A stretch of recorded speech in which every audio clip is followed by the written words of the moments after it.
Hello. చెప్పండి ఎవరు? Hello. చెప్పండి సార్ ఎవరండి? గోపి సనాతన సేన అవునండి. యూట్యూబ్ ఛానలేనా సార్? అవునండి అవును.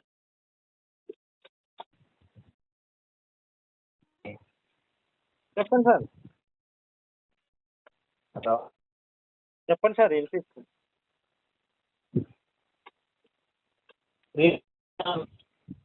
మీ వాయిస్ కట్ అయిపోతుందండి. ఫ్రీగానే ఉన్నారా సార్? చెప్పండి సార్ చెప్పండి.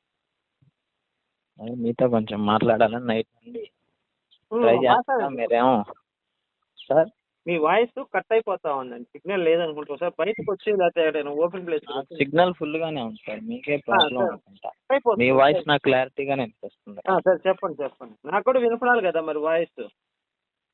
ఇప్పుడు వినిపిస్తుందా సార్? చెప్పండి సార్ చెప్పండి.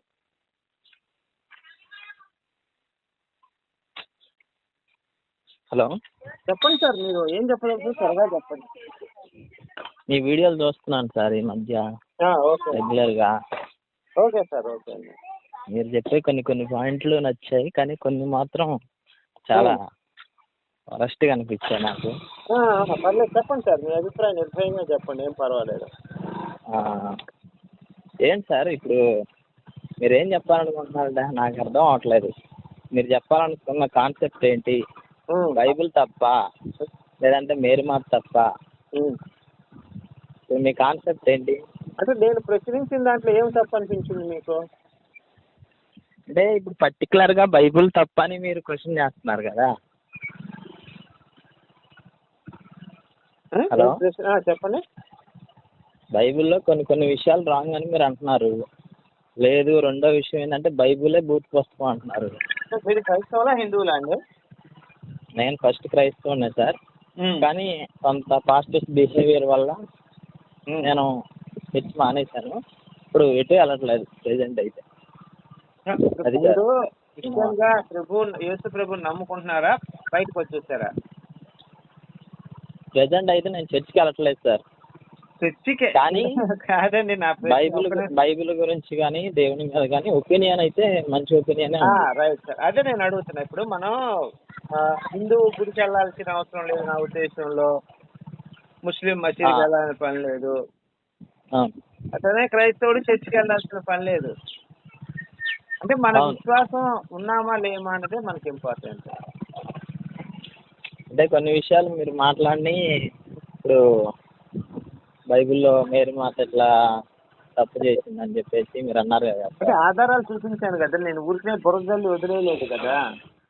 అంటే ఇప్పుడు అది ఒక దేవుడు దయించి ఇప్పుడు ఒక కన్యని ఎంచుకొని పరిశుద్ధాత్మ దేవుడి ద్వారా అది గర్భవతి అయ్యారు, కానీ ఆవిడ వేరే వాళ్ళతో తప్పు చేసి అక్కడ చేయలేదు కదా సార్. నేను అడిగింది 2 పాయింట్స్ అండి. మీరు గుర్తుపెట్టుకోవాల్సిన పాయింట్ ఏంటంటే, మేరీ పరిశుద్ధురాలు అసలు ఎలా అయింది, దేవుడు ఆమెను ఎంచుకోవడానికి కారణం ఏంటి? First point. రెండో పాయింట్ బిహేవియర్ సార్. 2 పాయింట్లు అయిన తర్వాత మీరు మాట్లాడండి.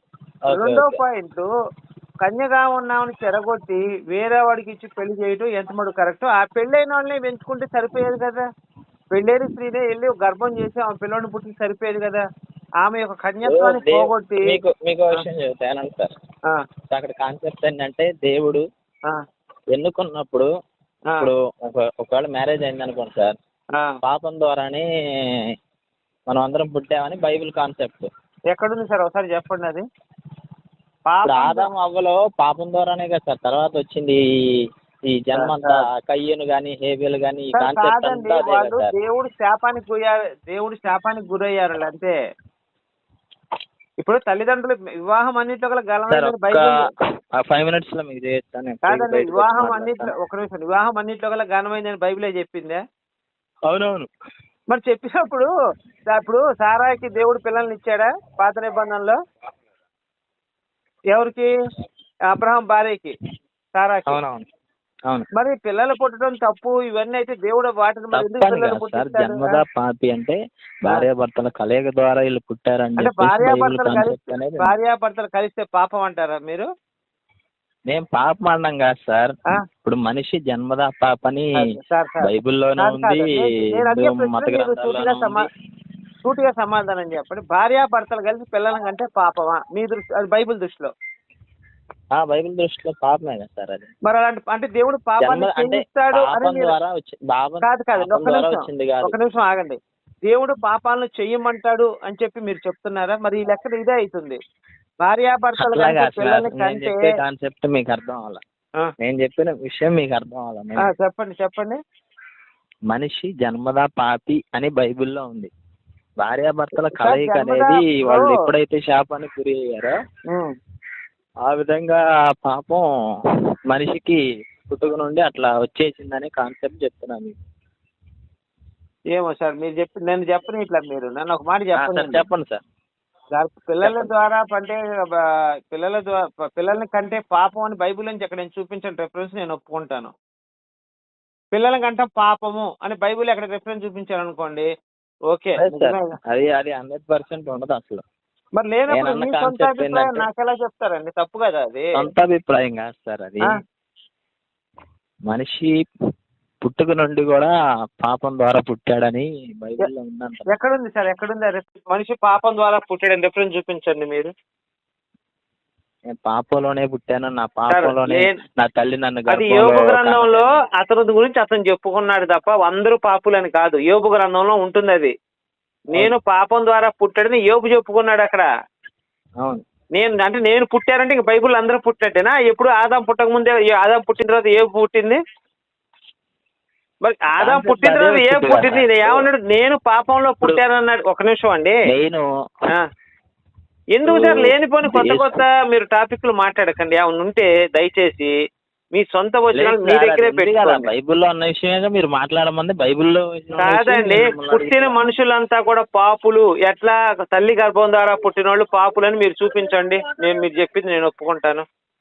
అయితే యేసు కూడా తల్లి గర్భం నుంచి పుట్టిన యేసు కూడా పాపి అవుతాడు. లేదు, భార్యాభర్తలు కలవటం ఇది తప్పు, అసలు సెక్స్ అనేది తప్పు అని అదన్నా చూపించండి.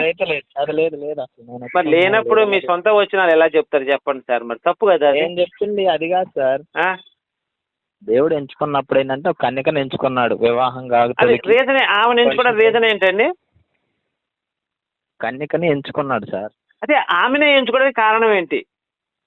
ఏమో ఇప్పుడు మనకు దేవుడు కనపడ్డాడు అనుకున్నాం. అవును, మంచోడు అయితే ఇప్పుడు సార్ ఇప్పుడు అది కాన్సెప్ట్. ఇప్పుడు మీరు ఒక మాట వినండి. మీరు ఇప్పుడు ఒక వ్యక్తిని, ఒక ప్రవక్తని ఎన్నుకున్నాడంటే అతను పరిశుద్ధుడు అనే కదా. ఇప్పుడు ప్రవక్తలందరూ పరిశుద్ధులే, బైబిలే చెప్పింది, నేను చెప్పింది కాదు. అది రిఫరెన్స్ కూడా చూపిస్తాను. అతను పవిత్రుడు. ఇప్పుడు మోషేని ఎంచుకున్నాడండి దేవుడు. ఎందుకు? ఇశ్రాయేల్ ప్రజలు నడిపించడానికి ఆయన ఎంచుకున్నాడు. ఎందుకని? ఆయన నాయకుడు కాబట్టి దేవుడు ఆయన కనపడి మొత్తాన్ని సైన్యాన్ని నడిపించాడు. ఎక్కడ ఎటువైపు నడిపించాడు? ఇజ్రాయెల్ వైపు నడిపించాడు పాలు తేనెలు ప్రవహించినప్పుడు. అలానే ఒక కారణం ఉంది. ఆయన చెప్పాడు, నేను వచ్చి మిమ్మల్ని ఇజ్రాయెల్ ప్రజలకు నేను మీకు రాజ్యం ఇస్తాను, ఎప్పుడో పూర్వులకు వాగ్దానం చేశాను కాబట్టి నీ దగ్గరికి వచ్చాను మోషేకి చెప్పాడు. అలానే మేరీని ఎంచుకోవడానికి కారణం పాత నిబంధనలు కొత్త నిబంధనలు ఏమైనా ఉందా? మరి లేనప్పుడు ఇంకా మనం దాని గురించి ఎందుకు సార్ డిస్కషన్? ఉంటే చూపించండి సార్. మీరు ఏది పట్టుకుని ఆధారం పట్టుకోండి సార్. మేరీ పరిశుద్ధులు అనడానికి పరిశుద్ధాత్మని పూజించమని కాదండి, పరిశుద్ధాత్మని పూజించమని బైబిల్ ఎక్కడ చెప్పలేదు. కనీసం ఆయన ప్రార్థన కూడా లేదండి పరిశుద్ధాత్మకి. పరిశుద్ధాత్మ ప్రార్థన ఏమైనా ఉందా అండి? కొన్ని అదన్నా చూపించండి. అయ్యా పరిశుద్ధాత్మ ప్రార్థన చేయాలి, పొద్దున్న లేచి యేసు నామమును అడుగుతున్నాము తండ్రి అంటారు. పరలోకంలో యేసు నామమును తండ్రిని అడుగుతున్నారు. యేసు నామంలో పరలోకంలో ఉన్న పరిశుద్ధాత్మ నామమును అడుగుతున్నాము తండ్రిని ప్రార్థనలో మీరు చేస్తారా? మరి లేనప్పుడు పరిశుద్ధాత్మ దేవుడు ఎలా అవుతాడండి?